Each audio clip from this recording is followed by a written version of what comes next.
Apparently, the East Asian beauty standards are completely messed up. Now, look at this thing.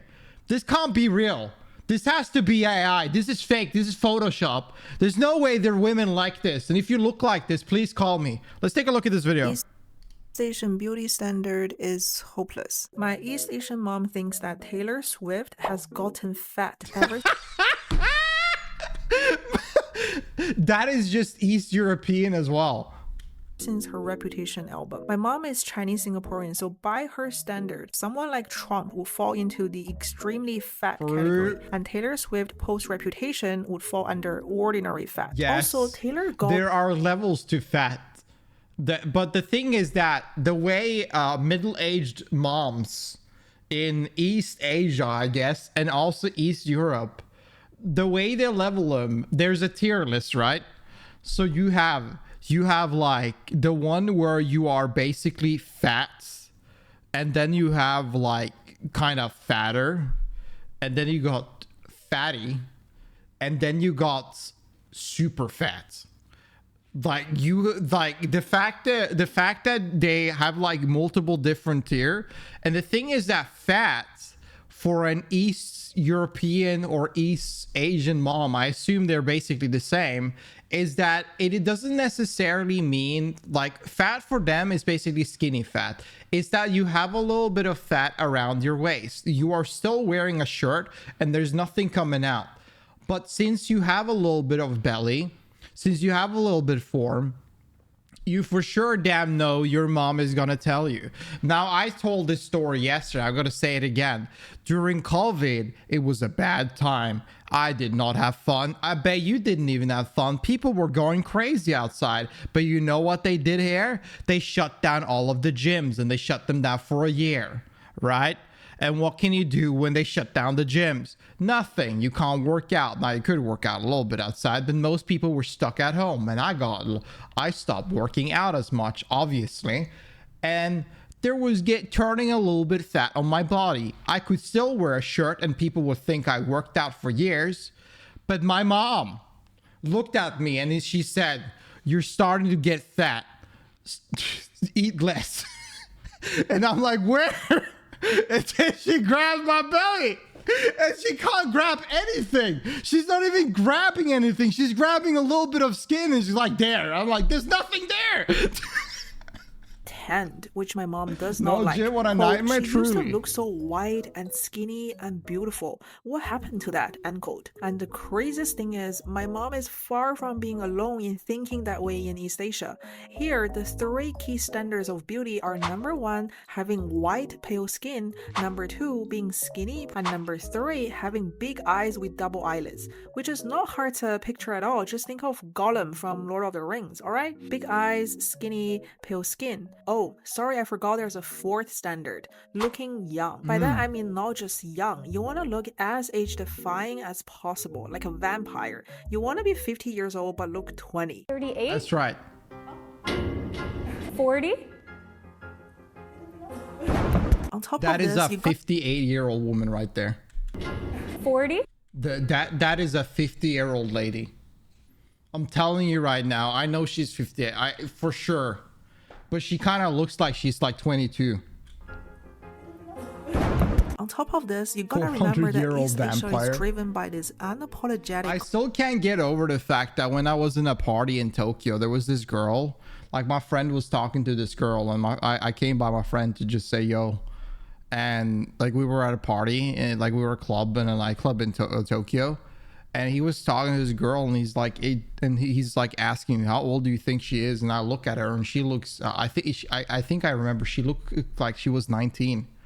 And I'm like, I just thought to myself, since she's asking, I said 21, because I thought maybe a little bit older than what I was thinking.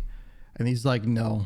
And then she tells me, I'm 35. I'm like, oh my God.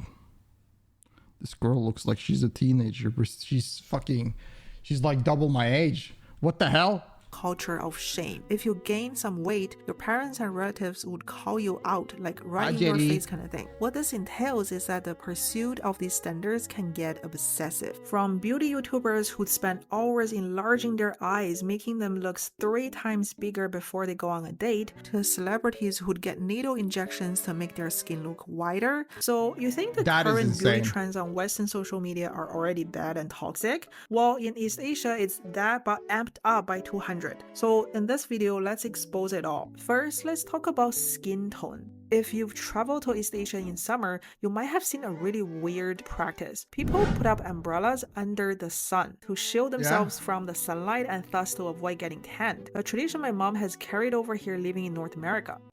Mom, it's really sunny outside today. Want to go out? 1 second, I need to prepare.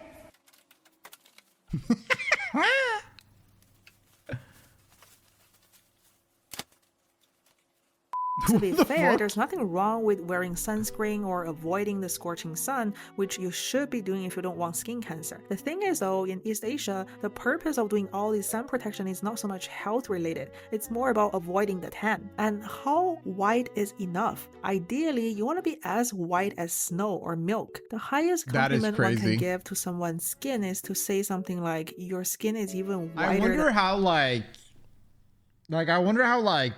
you know how there are girls out there that are pale as the snow, and they look at their pale skin as a negative thing most of the time. Like, I've met a lot of pale girls that absolutely hate that they're so pale.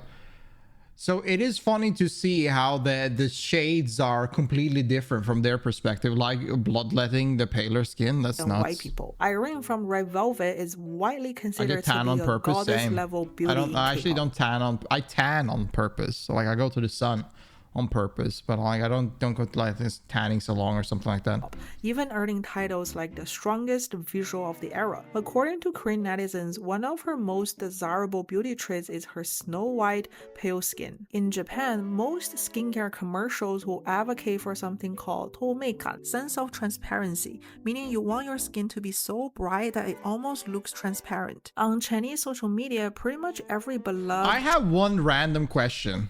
Why is she wearing a face mask at home alone recording a video? You're not gonna spread any disease to us. Girl, why? I'm so confused. I just thought about it. Why is she wearing like a face mask? That it almost looks transparent. On Chinese social media, pretty much every beloved Chinese actress has offered tips on how to whiten your skin. 夏天到了。 Let's get white together, guys. We should do this as a stream. Let's get white together, everybody. Let's all get bleach and bleach our skin together. Community activities. Skin whitening tips. Drink milk? Like making a facial mask or drinking milk may sound completely harmless. In some cases though, the practices become more or less questionable. For example, some celebrities have recommended using plastic food wraps to seal the whitening cream in so that it absorbs better, claiming it will boost the whitening effect. Get white on purpose. I am white. I'm not like white as snow during the winter, but like my shade on skin during winter compared to summer, there's like I go from a Nordic monkey to a fucking, like, I remember when I was in Spain, I went to the hotel and I went outside for an hour just to look around the surrounding, and when I went back to the hotel and I went to like take the elevator, there was these British or English like teenager or young adults that came in and they talked to me, and I was just yapping with them, and they asked if I was local. Apparently my skin got so tan in an hour that they thought I was from Spain. I was like, damn. Which is true. My skin does get tan really quickly. I do take in sun pretty easily and I never get sunburned, so I've got kind of an advantage. But yeah, While you can argue that full wrap skincare seems bizarre, but still, what harm can they bring? At most, it may give you some acne due to suffocation, but it's not like it's gonna hurt you. Problem is, it doesn't just stop here. Someone truly committed to their skin goals may opt for the real deal, i.e., advanced treatments such as getting needle injections or even surgeries to bleach the skin. These procedures were once considered extreme and something reserved for celebrities, but in recent years, they have become alarmingly accessible, to the point that in every friend circle I've been in, there's always been like a friend's friend who either got it or considered getting one. Some girls even celebrate their 18th birthday by getting one of these procedures as an adulthood present. Knowing all this, knowing the length people will go to lighten their skin, things that would normally come off as bizarre to Westerners can now be explained. For example, remember Sejun from Singles Infernos, the Korean dating show on Netflix? The girl with tan, darker skin compared to everyone else who was pale?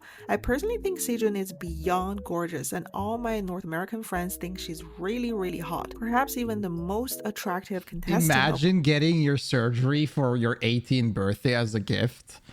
No, that's a bar mitzvah gift nowadays. 16 and beautiful. They are starting young now to do body modifications. I can't tell you how many, like on TikTok, how many dudes I've been seeing taking these crazy things in their body just to change their bone mass and facial structure and all of these crazy things. Like, I think nowadays, when it comes to body modification, thanks to social media, these things start young. The season, but in the show nobody picked her. All the other girls were chosen at least once, but she ended up always alone. This is because her tan skin did not align with the mainstream Korean beauty standard. The male contestants prefer girls like Suki or Soan, who have milky white skin, which by default score them higher scores on looks. As if this white skin thing isn't already messed up, let's now move on and talk about the next standard of beauty, having big puppy-like eyes with double eyelids. This shouldn't come as a surprise to anyone. We've all watched anime, we've all seen the gigantic, out of proportion eyes anime characters have. And having big eyes is not enough. You also gotta have double eyelids. It makes a huge difference according to East Asian aesthetics. Double eyelids sharpen the contours of your eyes, which makes you look more European, which is somehow more desirable. Take Skip and Loafer as an example. The main character Mitsumi has big eyes but single eyelids. In comparison, hot girl Yuzuki has those typical double eyelids like every other generic pretty anime girl. Perhaps it is for this reason that Yusuke is perceived as a 10 out of 10 beauty in the story, whereas Mitsumi is portrayed as an ordinary looking girl. And of course, we cannot let this pass without mentioning those dramatic makeup makeovers. A makeup routine that will make your eyes bigger by 3 times. At this point, it's not makeup you need to learn, it's magician's work. And for those who have the money and resources to get plastic surgery, they do. Double eyelid surgery is incredibly popular in East Asia. So popular to the point that I'd say out of 10 girls on the streets, at least 1 person got it. While double eyelid surgeries are relatively safe, there's also a procedure called lateral canthoplasty. Anyways, this procedure sends me the creeps. It involves opening up the inner corners of your eyes and adjusting them to make them look bigger. A procedure adopted by celebrities, influencers, and are Dude, that is scary, man. Slowly becoming normal practices amongst the general population. As if all these aren't crazy enough, let's now move on to the last beauty standard and arguably the most questionable one, being skinny. So this is a shirt I bought in Korea last summer. You'd think this is a size small, right? Nope, no, this is a size large. Like the entire size system in East Asia is just... You know what is crazy is that I went to England recently to buy some some clothes, and their medium is a large for me. I feel like that says a lot. This is really weird. Dimension. Normally my concept of large is something like this. Also, East Asia does not like having thighs or too much curviness on the lower body, and this can be seen from the way characters are drawn in mangas. Going to England for clothes? You know that London is one of the biggest fashion trend places in the world, right? London, Paris, and Tokyo, and probably somewhere in the US. Famous anime girl that has thick thighs? I can't think of any from the back of my head. Contrast this with Wonder Woman or Emma Frost or Vi, for example, who all have relatively thicker thighs, which is perceived as attractive in the West. And the reason presumably being that East Asian beauty standard does not value women having muscle or strength, as thicker thighs are associated with stronger. Yeah, but going to other countries for clothes? Yeah, because here's the thing. Clothes here suck. If it's not about the winter season, fashion in my country is absolutely dog shit. And I like to also try out things and not order everything online. So when it comes to buying clothes in a different country, it's pretty normal here. It's quite normal. It's very, very normal. And also, it's super expensive here. Now, I wouldn't say it's cheap anywhere else, but like you buy trash for a lot of money. I can get better clothes in Turkey or UK. Yeah, or UK. Yeah, it's and all like the quality and the fashion is way better. So I never buy clothes in my own country unless it sucks. Straight up. I buy it in other countries. I go to Paris. I go to Asia. I go to London to buy clothes. I don't buy anything here. I haven't bought clothes in this country in a long time. Which is why the coats, they do well. Like their jackets, like they do really well winter wear. Winter wear, they pop off here. Popular concern expressed by female gym goers in East Asia is that they want to use the gym to lose weight, but they don't want to muscle up or get bulky in any way. Conclusion. Anyway, damn, y'all saw, there was like this Victoria's Secret show not too long ago. The day after Victoria's Secret, I saw a lot of baddies standing on that treadmill. I haven't seen that many women in my gym in a long time, but there was a lot of women out there doing cardio that day, right after Victoria's Secret. I told someone about them and they were like, maybe you saw a pattern there. I don't know. When will this madness stop? On a positive note, there has been a slight change in recent years with more voices speaking up against these toxic standards, which ironically has been filled by the no marriage, no dating sentiment. The logic being, if marriage or dating isn't so important anymore, you no longer need to conform to these patriarchal standards. Yet, by and large, these standards are in no way disappearing anytime soon, at least not in the mainstream. Because when you grow up having these standards ingrained in your mind, it could be hard to disengage with it even in the absence of male gaze, which leads to the topic of internalized misogyny in East Asia that I've talked about in my second video. Feel free to check that one out. And that's it. Thanks for watching.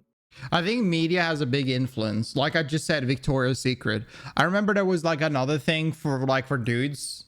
There was like another, like there's like so many, media in itself has like so much impact on people's perception of things and their problem with their own body. And whenever these things are pushed around that much, you just want to pursue it. And yeah, you're saying they have to work a lot hard for their body. That's true. I mean, taking care of yourself is to work hard for. You need to work to take care of yourself.